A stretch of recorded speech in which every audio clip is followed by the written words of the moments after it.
Hi hello friends, ಎಲ್ರಿಗೂ ನಮಸ್ಕಾರ. ಎಲ್ಲರೂ ಹೇಗಿದ್ದೀರಾ? ಬಿ ಎಮ್ ಇನ್ ಕನ್ನಡ ಚಾನಲ್ಗೆ ಎಲ್ರಿಗೂ ಸ್ವಾಗತ. ಸೊ ಫ್ರೆಂಡ್ಸ್, ಇವತ್ತು ವಿಷಯ ಏನಪ್ಪ ಅಂತ ಹೇಳಿದರೆ, ಒಂದು ಪಾರ್ಸಲ್ ರಿವ್ಯೂ ಮಾಡಬೇಕಿತ್ತು. ಅಂದರೆ ಇದು ಪಾರ್ಸಲ್ ಬಂದು ಆಯಿತು 3 ದಿನ ಆಯಿತು, 3-4 ದಿನ ಆಯಿತು ರಿವ್ಯೂ ಮಾಡಬೇಕಂತ ಹೇಳ್ಬಿಟ್ಟು ಅಂದ್ಕೊಂಡಿದ್ದೆ. ಇದರಲ್ಲೂ ಒಂದು ಏನಾಗಿದೆ ಅಂತ ಹೇಳಿದರೆ, ನಾನು ಡ್ಯೂಟಿಲಿ ಇರಬೇಕಾದ್ರೆ ಪಾರ್ಸಲ್ ಬಂದಿದೆ. ಸೊ ನನ್ನ ತಮ್ಮನ ಕೈಯಲ್ಲಿ ಪಾರ್ಸಲ್ ರಿಸೀವ್ ಮಾಡ್ಕೊಳ್ಳೋಕೆ ಹೇಳಿದೆ. ಸೊ ಪಾರ್ಸಲ್ ರಿಸೀವ್ ಮಾಡಿಕೊಂಡು ಆದಮೇಲೆ ಅವ್ರ ಜೊತೆ ಹುಡುಗರು ಇದ್ದರು. ಅವ್ರು ಏನು ಮಾಡಿದ್ದಾರೆ ಅಂತ ಹೇಳಿದರೆ, ಏನು ಪಾರ್ಸಲ್ ಆಗಿರ್ಬೋದು ಅಂಥೇಳಿ ಓಪನ್ ಮಾಡಿ ಇಟ್ಟಿದ್ದಾರೆ. ಓಪನ್ ಮಾಡಿ ಎಲ್ಲ ನೋಡಿದ್ದಾರೆ. ಕಾಲ್ ಮಾಡಿ ಕೇಳಿದಾಗ ರಿಟರ್ನ್ ಅವನೇ ಕಾಲ್ ಮಾಡ್ದ, ಅಣ್ಣ ನಾನು ನೋಡಿದೆ ನೀವೇನು ತರಿಸಿರೋದೆಲ್ಲ ಅಂತ. ಸರಿ ಬೈದೆ. ಅಲ್ಲ, ನಾನು ಏನೋ ಯೂಟ್ಯೂಬಿಗೆ ರಿವ್ಯೂ ಮಾಡಬೇಕು ಅಂತ ಹೇಳಿ ತರಿಸಿ ನಾನೇ ಓಪನ್ ಮಾಡಬಾರ್ದು ಅಂತ ಹೇಳಬೇಕು ಅಂತ ಇದ್ದೆ. ಅದಾದಮೇಲೆ ಅವನಿಗೆ ನಾನು ಫೋನ್ ಮಾಡಿದೆ, ಓಪನ್ ಮಾಡಬೇಡ ಅಂಥೇಳಿ. ಆಮೇಲೆ ಅವನಿಗೆ ಹೇಳಿದೆ, ನಿನಗೆ ಓಪನ್ ಮಾಡೋದಾದ್ರೆ ನಾನು ನಿನಗೆ ಹೇಳೋದಿಲ್ವಾ ಓಪನ್ ಮಾಡಲಿಕ್ಕೆ, ನೀನು ಎಂತ ಕಷ್ಟ ಬೇಕು ನೀನು ಓಪನ್ ಮಾಡಿದ್ದು ಅಂತ ಹೇಳ್ಬಿಟ್ಟು ಸರಿ ಬೈದೆ. ಅದಾದಮೇಲೆ ಮನೆಗೆ ಹೋಗ್ಬಿಟ್ಟು ಮತ್ತೆ ನಾನೇ ಒಂದ್ಸರಿ ಚೆಕ್ ಮಾಡಿದೆ. ಬಟ್ ಏನೋ ಸಮಾಧಾನ ಇಲ್ಲ. ಅದಕ್ಕೆ 3 ದಿನದಿಂದ ಹಾಗೆ ಇಟ್ಟಿದ್ದೆ. ಇವತ್ತೇನೋ ರಿವ್ಯೂ ಮಾಡೋಣ ಅಂತ ಹೇಳ್ಬಿಟ್ಟು ಅಂದ್ಕೊಂಡು ಇವತ್ತು ಬೇರೆ ಬೆಳಿಗ್ಗೆ ನಿದ್ದೆ ಬರ್ತಿರ್ಲಿಲ್ಲ. ಬೆಳಿಗ್ಗೆ ಬೇಗ ಎದ್ದು ಬರೋಣ ಅಂತ ಲೆಕ್ಕ ಹಾಕ್ದೆ. ಗೊತ್ತಲ್ಲ, ಮೊಬೈಲಲ್ಲಿ ಚಾರ್ಜ್ ಇರಲಿಲ್ಲ. ಮೊಬೈಲ್ ಚಾರ್ಜ್ಗಿಟ್ಟೆ. ಚಾರ್ಜ್ಗಿಟ್ಟನಲ್ಲಿ ಸ್ವಲ್ಪ ಚಾರ್ಜ್ ಆದಮೇಲೆ ಮನೆಯಿಂದ ಹೊರಟು ಹೋಗ್ತಾ ಇದ್ದೀನಿ ಇವಾಗ. ರಿವ್ಯೂ ಮಾಡೋಕ್ಕೆ ಮನೆಯಲ್ಲಿ ಆಗಲ್ಲ, ಇಕ್ಕಟ್ಟು. ಸೊ ಹೊರಗಡೆ ಟೆಂಪಲ್ ಹತ್ರ ಬಂದು ರಿವ್ಯೂ ಮಾಡೋಣ ಅಂತ ಅಂದ್ಕೊಂಡಿದ್ದೀನಿ. ಈ ಪ್ರಾಡಕ್ಟ್ನ ನಾನು ತುಂಬ ದಿನದಿಂದ, ಅಂದರೆ ತುಂಬ ಟೈಮಿಂದ, ನಾನು ಆ್ಯಕ್ಷನ್ ಕ್ಯಾಮ್ರಾ ತೊಗೊಂಡಾದ್ಮೇಲೆ ತುಂಬ ಸರಿ ನಾನು ಅಮೆಝಾನಿಗೆ ಹೋಗೋದು, ಅಲ್ಲಿ ಈ ಪ್ರಾಡಕ್ಟ್ನ ನೋಡೋದು, ಅದಾದಮೇಲೆ ಲೆಫ್ಟ್ ಆಗೋದು. ಆಮೇಲೆ ಈ ಮೀನು ಹಿಡಿಯೋದು ವ್ಲಾಗ್ ಹಾಕಿದೆ ನೋಡಿ. ಮೇ ಬಿ ಆ ಟೈಮಲ್ಲಿ ನಾನು ಅದಕ್ಕೆ ಯೂಸ್ ಮಾಡ್ಕೋಬೇಕಿತ್ತು, ಬಟ್ ನಾನು ತರಿಸಿರ್ಲಿಲ್ಲ. ಸೊ ಅದಕ್ಕೊಂದು ಟೈಮ್ ಬೇಕಲ್ವಾ. ಸೊ ಇವಾಗ ಬಂದು 3 ದಿನ ಆಗಿದೆ. ಆಲ್ರೆಡಿ ನೀವು ನೋಡಿರ್ತೀರಿ ಇವಾಗ ಥಂಬ್ನೇಲಲ್ಲಿ. ಸೊ ಆದರೂ ವಿಡಿಯೋ ಕಂಪ್ಲೀಟಾಗಿ ನೋಡಿ ಕೊನೆವರೆಗೂ. ಸೊ ಇವಾಗ ಯಾರೆಲ್ಲ ಸಬ್ಸ್ಕ್ರೈಬ್ ಮಾಡಿಲ್ಲ, ಪ್ಲೀಸ್ ಸಬ್ಸ್ಕ್ರೈಬ್ ಮಾಡ್ಕೊಳ್ಳಿ. ಹಾಗೆ ಬೆಲ್ ಐಕನ್ನ ಕ್ಲಿಕ್ ಮಾಡಿ, ಹಾಗೆ ಕಮೆಂಟ್ ಮಾಡಿ, ಶೇರ್ ಮಾಡಿ, ಲೈಕ್ ಮಾಡಿ, ಕಮೆಂಟ್ ಮಾಡಿ ಅಪ್ಪ, ಪ್ಲೀಸ್ ಕಮೆಂಟ್ ಮಾಡಿ. ಏನೋ ಒಂಥರ ಖುಷಿ ಕಮೆಂಟ್ ನೋಡೋದ್ರಲ್ಲಿ. ಪ್ಲೀಸ್ ಕಮೆಂಟ್ ಮಾಡಿ. ಸೊ ಪ್ರಾಡಕ್ಟ್ನ ನೋಡೋಣ. ಸೀದಾ ನಮ್ಮ ಗುಡ್ಡೆ ಬಸವಣ್ಣಗೆ ಹೋಗೋಣ, ಅಲ್ಲೇ ರಿವ್ಯೂ ಮಾಡೋಣ. ಈ ರೂಟಲ್ಲಿ ಹೋಗ್ಬೋದು ನಾವು, ಇನ್ನೊಂದು ರೂಟಲ್ಲಿ ಹೋಗೋಣ, ಈ ರೂಟಲ್ಲಿ ಹೋಗೋಣ. ಎರಡೂ ಸೇಮ್ ಡಿಸ್ಟೆನ್ಸ್ ಆಗ್ಬೋದು, ಬಟ್ ಇದು ಸಿಮೆಂಟ್ ರೋಡು ಹೊಸದಾಗಿ ಆಗಿದೆ ಇವತ್ತು. ಇದು ರೋಡು ಇದು ಫುಲ್ಲು ಕಿತ್ತೋಗಿತ್ತು. ಇದು ರೋಡು ಇವಾಗ ಹೊಸದಾಗಿ ಆಗಿದೆ. ನೀವು ನೋಡಿರ್ತೀರ ಆಲ್ಮೋಸ್ಟ್, ಆ್ಯಕ್ಷನ್ ಕ್ಯಾಮ್ರಾ ಇಟ್ಕೊಂಡಿರೋರು ಆಲ್ಮೋಸ್ಟ್ ಇದನ್ನು ಯೂಸ್ ಮಾಡ್ಕೋತಾರೆ. ಇದು ತರಿಸಿದ ಪರ್ಪಸ್ ಅಂತ ಹೇಳಿದರೆ, ಎಲ್ಲ ಟೈಮಲ್ಲಿ ಹೆಲ್ಮೆಟಲ್ಲಿ ಇಟ್ಕೊಂಡು ಓಡಾಡೋಕ್ಕಾಗಲ್ಲ. ಸೊ ಗಿಂಬಲ್ ಇಟ್ಕೊಂಡು ಓಡಾಡೋಕ್ಕಾಗಲ್ಲ. ಸೊ ಆ ಪರ್ಪೋಸಿಂದ ನಾನು ಇದನ್ನು ತರಿಸಿದ್ದು.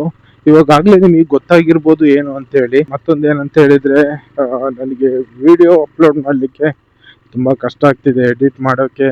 ಅಂದರೆ ಡ್ಯೂಟಿ ಟೈಮಲ್ಲಿ ತುಂಬ ಕಷ್ಟ ಆಗ್ತಿದೆ. ಅದಾದಮೇಲೆ ಇದ್ದು ಕೂಡ ವಿಡಿಯೋ ನಾನು ಯಾವಾಗ ಅಪ್ಲೋಡ್ ಮಾಡ್ತೀನೋ ಗೊತ್ತಿಲ್ಲ, ಅಷ್ಟು ಬ್ಯುಸಿ ಇದೆ.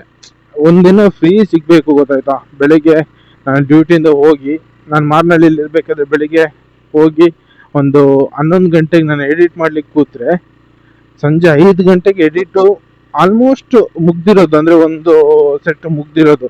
ಅಂದರೆ ಮಧ್ಯದಲ್ಲಿ ಕೆಲಸ ಆದಿದ್ದು ಅಂತೇಳಿ ಎದ್ದು ಎಲ್ಲ ಆದಮೇಲೆ ಒಂದು 5 ಗಂಟೆಗೆ ಡ್ಯೂಟಿ, ಒಂದು 5 ಗಂಟೆಗೆ ಎಡಿಟು ಮುಗ್ದಿರೋದು. ಆಮೇಲೆ ನಾನು ಅಲ್ಲಿಂದ ಹೊರಡಬೇಕಾದ್ರೆ ಅದನ್ನು ಅಪ್ಲೋಡಿಗೆ ಇಡೋದು. ಅಂದರೆ ಮೊಬೈಲಿಗೆ ಇಂಪೋರ್ಟ್ ಆಗಬೇಕಲ್ವಾ. ಸೊ ಅದನ್ನು ಅಪ್ಲೋಡಿಗೆ ಇಡೋದು. ಅದಾದಮೇಲೆ ಸಕಲೇಶ್ಪುರ ಬಂದು, ಸಕಲೇಶ್ಪುರದಲ್ಲಿ ನಾನು, ಅಂದರೆ 5G ನೆಟ್ವರ್ಕ್ ಸಿಗುತ್ತಲ್ವ, ಸ್ಪೀಡ್ ಇರುತ್ತೆ, ಬೇಗ ಅಪ್ಲೋಡ್ ಆಗುತ್ತೆ. ಅದಕ್ಕೆ ಸಕಲೇಶ್ಪುರದಲ್ಲಿ ನಾನು ಯೂಟ್ಯೂಬ್ಗೆ ಅಪ್ಲೋಡ್ ಇರೋದು. ಅದಾದಮೇಲೆ ಅಪ್ಲೋಡ್ ಆದಮೇಲೆ ಟೈಮಿಂಗ್ಸ್ ಇರುತ್ತೆ, ಮಾರನೇ ದಿನ ಟೈಮಿಂಗ್ಸ್ ಇರುತ್ತೆ. ನಮ್ಗೆ ಯಾವಾಗ ಬೇಕು ಅವಾಗ ಅಪ್ಲೋಡ್ ಮಾಡ್ಕೋಬೋದು ನಿಮಗೆ ಗೊತ್ತಿದ್ದಂಗೆ. ಸೊ ಆ ಥರ ಅಪ್ಲೋಡಿಗೆ ಇಟ್ಟು ಅದಾದಮೇಲೆ ಸಂಜೆ ಮನೆಗೆ ಬಂದು ಮನೆಯಲ್ಲಿ ತಮ್ನೇಲ್ ರೆಡಿ ಮಾಡೋದು. ತಮ್ನೇಲ್ ರೆಡಿ ಮಾಡಬೇಕಾದ್ರೆ ತುಂಬ ಹೊತ್ತು ಏನೆಲ್ಲ ನೋಡ್ಬಿಟ್ಟು ಹೆಂಗೆ ಮಾಡೋದು ಹೇಗೆ ತುಂಬ ತಲೆ ಕೆಡಿಸ್ಕೊಂಡು ತಮ್ನೇಲ್ನ ರೆಡಿ ಮಾಡಿಕೊಂಡು ಅದಾದಮೇಲೆ ತಮ್ನೇಲ್ನ ಯೂಟ್ಯೂಬ್ಗೆ ಆ್ಯಡ್ ಮಾಡ್ತೀನಿ ವೀಡಿಯೋಗೆ. ಅದಾದಮೇಲೆ ಅದಕ್ಕೆ ಡಿಸ್ಕ್ರಿಪ್ಷನು, ಆಮೇಲೆ ಟೈಟಲ್ ಎಲ್ಲ ಕೊಡಬೇಕಲ್ವ. ಅದೆಲ್ಲ ಆದಮೇಲೆ ಒಂದು 9-9:30 ಅಪ್ಲೋಡ್ ಆಗುತ್ತೆ. ಅಲ್ಲಿ ಏನಿಲ್ಲ, ಅಲ್ಲಿ ಜಸ್ಟ್ ನಾನು ನಾಳೆ ಕೊಟ್ಟಿರೋ ಟೈಮಿಂಗ್ಸ್ ಇವತ್ತಿಗೆ ನಾನು ಇವಾಗ ಅಪ್ಲೋಡ್ ಮಾಡಬೇಕು 9 ಗಂಟೆ 10 ನಿಮಿಷ ನಾನು ಅಪ್ಲೋಡ್ ಮಾಡಬೇಕಂದ್ರೆ ಆ ಟೈಮಿಂಗ್ಸಿಗೆ ಕೊಟ್ಟರೆ ಆಯಿತು, ಅಪ್ಲೋಡ್ ಆಗಿಬಿಡುತ್ತೆ. ಸೊ ಹಾಗೆ ಸ್ವಲ್ಪ ಕಷ್ಟ ಆಗ್ತಿದೆ ಎಡಿಟ್ ಮಾಡೋಕ್ಕಾಗಲಿ ಅಥವಾ ವಿಡಿಯೋ ಮಾಡೋಕ್ಕೂ ಆದರೂ ಅಷ್ಟೇ. ಇವಾಗ ಗುಡ್ಡೆ ಬಸವಣ್ಣ ದೇವಸ್ಥಾನ ಹತ್ರ ಬಂದ್ವಿ. ಸೊ ಇಲ್ಲಿ ರಿವ್ಯೂ ಮಾಡೋಣ, ಅಂದರೆ ಮೇಲ್ಗಡೆ ಹೋಗಿ. ಇಲ್ಲಿ ಯಾರು ಇರಲ್ಲ, ಜನ ಪೀಸ್ಫುಲ್ಲಾಗಿ ನೆಮ್ಮದಿಯಾಗಿ ವಿಡಿಯೋ ಮಾಡ್ಕೊಂಡು ಹೋಗ್ಬೋದು, ಯಾರು ಏನು ಹೇಳಲ್ಲ. ನೋಡೋಣ, ಮೇಲೆ ಸಿಗೋಣ ಫ್ರೆಂಡ್ಸ್. ಬಂದ್ವಿ. ಏನಪ್ಪ ಪ್ರಾಡಕ್ಟ್ ಅಂತ ಹೇಳಿದರೆ ನೋಡಿ, ಇಷ್ಟು ದೊಡ್ಡದಾಗಿದೆ ಪ್ರಾಡಕ್ಟು. ಇವಾಗಲೇ ಗೊತ್ತಾಗಿರುತ್ತೆ ಎಲ್ರಿಗೂ. ರಿವ್ಯೂ ಮಾಡ್ತೀನಿ ನೋಡಿ. ಆಲ್ರೆಡಿ ಓಪನ್ ಆಗಿದೆ. ಸೊ ಫಸ್ಟು ಇದನ್ನ ನೋಡಿ ಗೊತ್ತಾಗುತ್ತೆ. ಇದ್ರ ಬಗ್ಗೆ ಆಮೇಲೆ ಹೇಳ್ತೀನಿ ಏನು ಅಂತೇಳಿ.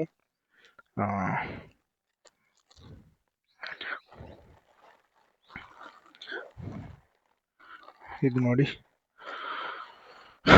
Box kit. ಡ್ರೋನ್ ಅಂತ ಮಾತ್ರ ಅಂದ್ಕೋಬೇಡಿ, ಡ್ರೋನ್ ಅಲ್ಲ. ತೋರಿಸ್ತೇನೆ ನೋಡಿ, ಇದು ಸೈಡ್ಗೆ ಇಡೋಣ. ಇದು ಒಂದು ಗಿಂಬಲ್. ಆಲ್ರೆಡಿ ನನ್ನದು ಒಂದು ಗಿಂಬಲ್ ಇದೆ, ಬಟ್ ಅದು ಇದು ಮೇಲ್ಗಡೆದ್ದು ಈ ಪಾಯಿಂಟ್ ಇದೆ ನೋಡಿ, ಫಸ್ಟು ಅಲ್ಲಿ ಕಿತ್ತೋಗಿದೆ. ಸೊ ಅದು ನೋಡಿ, ಈ ಪಾಯಿಂಟ್ ಇಲ್ಲಿದೆ, ಏನು ಡಾಟರ್ಸ್ ಕಾಣ್ತಿದೆ, ಅದು ಕಿತ್ತೋಗಿದೆ. ಬಟ್ ಇದರಲ್ಲೇ ಇತ್ತು ಇದು ಗಿಂಬಲು. ಸೊ ಇರಲಿ, ಅಂಥ ಕ್ವಾಲಿಟಿ ಏನೂ ಅಲ್ಲ. ಪ್ರೈಸ್ ಏನು ಬಿತ್ತು ಅಂತೇಳಿ ನಾನು ನಿಮಗೆ ಆಮೇಲೆ ಹೇಳ್ತೀನಿ, ಎಷ್ಟು ಬಿತ್ತು ಅಂತೇಳಿ. ಅಂಥ ಕ್ವಾಲಿಟಿ ಏನೂ ಇಲ್ಲ, ಬಟ್ ಓಕೆ, ಮ್ಯಾನೇಜ್ ಮಾಡ್ಕೋಬೋದು, ಚೆನ್ನಾಗಿದೆ. ಬಿಲ್ಡ್ ಕ್ವಾಲಿಟಿ ಎಲ್ಲ ಪರವಾಗಿಲ್ಲ, ಚೆನ್ನಾಗಿದೆ. ಅದಾದಮೇಲೆ ಇದೊಂದು ಸ್ಟ್ರ್ಯಾಪು. ಇದು ಬಾಡಿ ಸ್ಟ್ರ್ಯಾಪು, ಅಂದರೆ ಫುಲ್ಲು ನಮ್ಮ ಬಾಡಿಗೆ ಹಾಕ್ಕೊಳ್ಳಿಕ್ಕೆ. ನಮ್ಮ ಎದೆ ಹತ್ರ ಇಲ್ಲಿ ಕ್ಯಾಮ್ರನ್ನ ಇಲ್ಲಿ ಮೌಂಟ್ ಮಾಡ್ಕೋಬೋದು. ಪ್ಲಾಸ್ಟಿಕ್ ಟೈಪ್ ಇದೆ, ಇದು ಟೈಟಾಗಿ ಕೂರುತ್ತೆ ಬಾಡಿಗೆ. ಇದೊಂದು ಬಾಕ್ಸ್ ಓಪನ್ ಮಾಡುವ.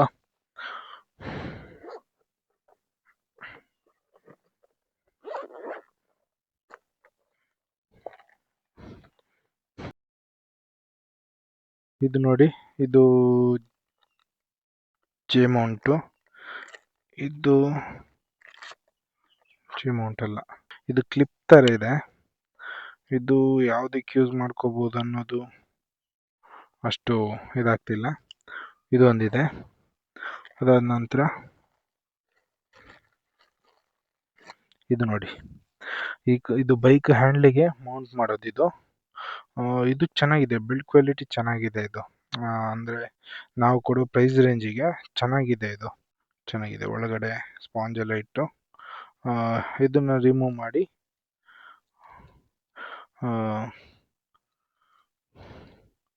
ಹೀಗೆ ರಿಮೂವ್ ಮಾಡಿ ಅದನ್ನು ಬೈಕ್ ಹ್ಯಾಂಡ್ಲಿಗೆ ಅಟ್ಯಾಚ್ ಮಾಡ್ಕೋಬೋದು. ಸ್ವಲ್ಪ ಹೈಟಾಗಿ ಮಾಡ್ಕೋಬೋದು. ಇದಕ್ಕೆ ಗಿಂಬಲ್ ಕೂಡ ನಾವು ಯೂಸ್ ಮಾಡ್ಕೋಬೋದು. ನೋಡಿ, ಇದಕ್ಕೆ ಗಿಂಬಲ್ ಕೂಡ ಯೂಸ್ ಮಾಡ್ಕೋಬೋದು. ಇಷ್ಟು ಉದ್ದ ಆಗುತ್ತೆ. ಬಟ್ ಏನಂತ ಹೇಳಿದರೆ, ಇದೇನಿದೆ ಅಂದರೆ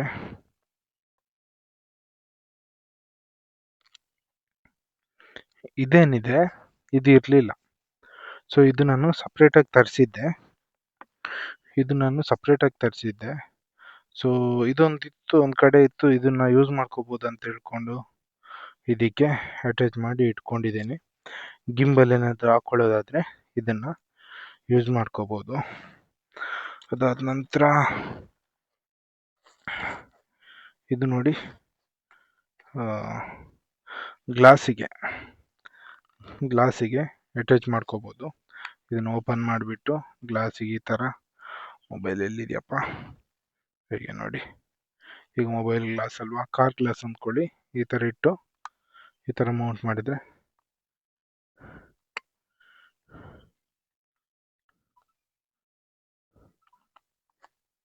ಟೈಟ್ ಆಗ್ತಿಲ್ಲ.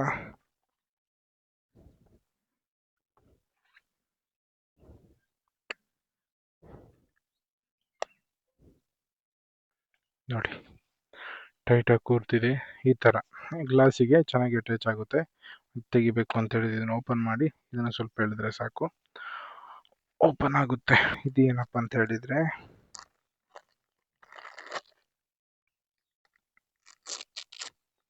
ಇದು ಕೈಗೆ ಹಾಕೊಳ್ಳೋಕೆ, ಇದನ್ನು ಈ ಥರ ಮಾಡಿಕೊಂಡು ಇಲ್ಲಿ ಒಳಗೆ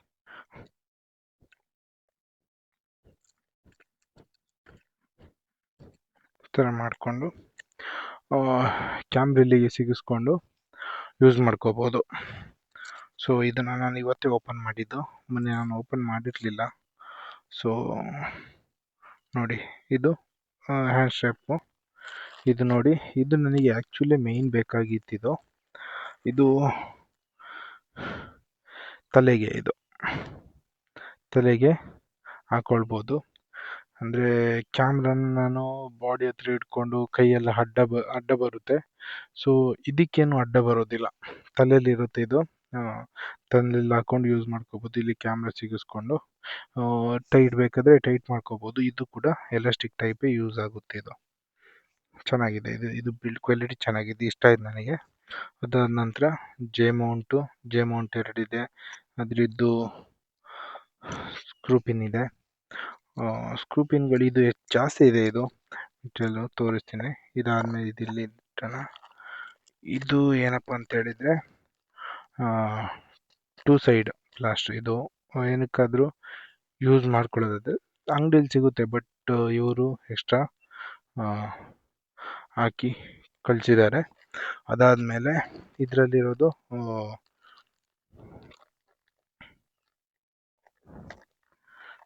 ಎಲ್ಲ ನಿಮಗೆ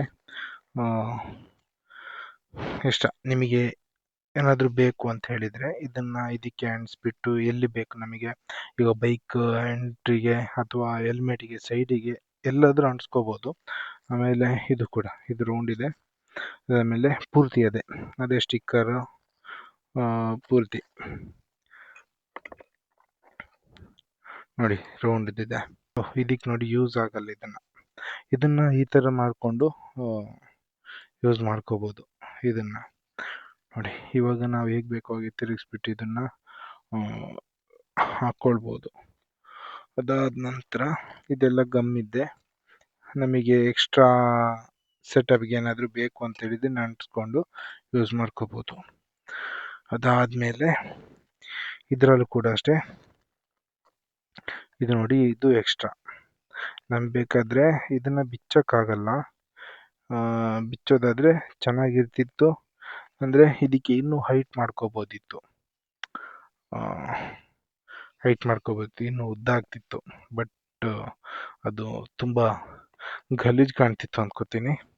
ಸೊ ಇದೊಂದಿದೆ. ಅದೇ ಇದಕ್ಕೊಂದು ಸ್ಟ್ರಾಪ್ ಇದೆ ಎಕ್ಸ್ಟ್ರಾ. ಸೊ ಪಿನ್ನು ತುಂಬ ಇದೆ. ಅದಾದಮೇಲೆ ಸೇಮ್ ಕ್ಯಾಮ್ರಾ ಅಡಾಪ್ಟರ್. ಇದು ಕೊನೆಯದಾಗಿ ಇದು ಏನಪ್ಪ ಅಂತ ಹೇಳಿದರೆ, ನೀವು ಏನಾದರೂ ಆ್ಯಕ್ಷನ್ ಕ್ಯಾಮ್ರಾನ ನೀರೊಳಗೆ ಯೂಸ್ ಮಾಡ್ತಿದ್ದೀರಾ ಅಥವಾ ನಿಮ್ಮ ನೀರೊಳಗೆ ನೀವು ಈಜಾಡಬೇಕಾದ್ರೆ ಕ್ಯಾಮ್ರಾ ನಿಮ್ಮ ಕೈ ತಪ್ಪಿತು ಅಂತ ಹೇಳಿದಾಗ ಕ್ಯಾಮ್ರಾ ಸೀದಾ ನೀರೊಳಗೆ ಹೋಗ್ಬಿಡುತ್ತೆ.